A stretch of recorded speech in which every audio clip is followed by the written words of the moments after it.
Todėl aš sakau, kad čia dar užtruktų laiko, kad mes sudėtumėm pačią programą tai teritorijai. Kiek mažiau daugiau?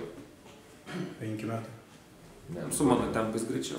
Jeigu ginčų, tai taip, bet jeigu konstruktyviai sėsti dėliojant, tai viską galima sudėti. Tai ne, aš nesakau, kad negalima, be abejo, kad galima viską sudėti. Galima pasiekti. Nu tai kiek patiems paties? Nu kiek, 3-4 mėnesius tikrai turėtumėm užtrukti. Vien programai suruošti, po to pirkimo dokumentai, detaliajam planui, konkursas norėtumėm šiaip tikrai su atranka dėl konkrečių pasiūlymų tos teritorijos išvystymo.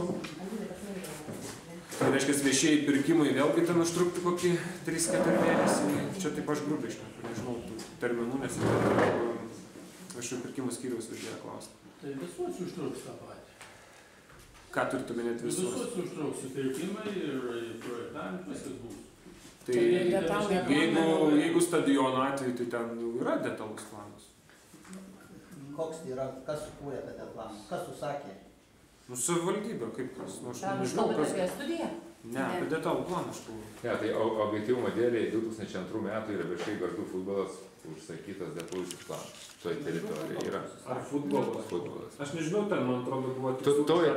Toje dabartinėje teritorijoje, ten tik nagrinėjant detalusis planas buvo kaip tos teritorijos detalusis planas. Tai yra su stadionu, grubiai kalbant, teritorija, neinant į perifetijas, parkas ir aplinkybės. Tikrai taip. Tai 2002 metų pasisirtas. Nu jo, jis ir senas detalus planas.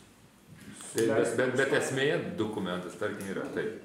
Ta pripažinti. Šiaip morališkai jisai gali... Bet vis tiek reikės iš naujo daryti tą detalų planą, ten tas kompleksas nėra numatytas ten plane.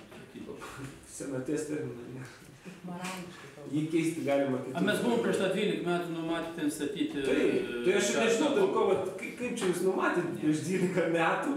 Yra patvirtinas detalus planas, aiškiai, ant pakylos numatyta užstatymo riba, tankumas, intensyvumas aukštas yra... Gargždų futbolas numatė už visus tada išeina. Ne, aš suprantu, ten ginti objektyvumo vardą reiktų taip pasakyti. Iš tikrųjų, ten buvo mažiau daugiau sprendžiama, turbūt daugiau tuometinio ir viešai futbolo vadovybės, kadangi ten maniežas yra. Detaliajam, kiek aš tai prisimenu. Maniežas nedaugia funkciškai. Tik kad detalus planas, aš sakau, yra. Kur jis tai yra šiandien? Kur jis tai yra? Ne, Mūsų registruose, be abejo. O mes kažkas matė, iš karto gali atnešti, jeigu nori. Ne, tai dabar nereikia lakstyti plašyti. Ne, viskas aišku, aš mačiau, tikrai yra, bet yra 2002 metų ir yra tik tai, kad maniežas, taip, jeigu tai objektyvumo dėliai. Bet aš manau, kad jeigu eina link to, iš principo, aš manau, pritaikyti galima būtų, taip. Po metu prie 10 metų pakapėlį. Tvarkoj. Gerai, Gyti, pradžiai dėkui,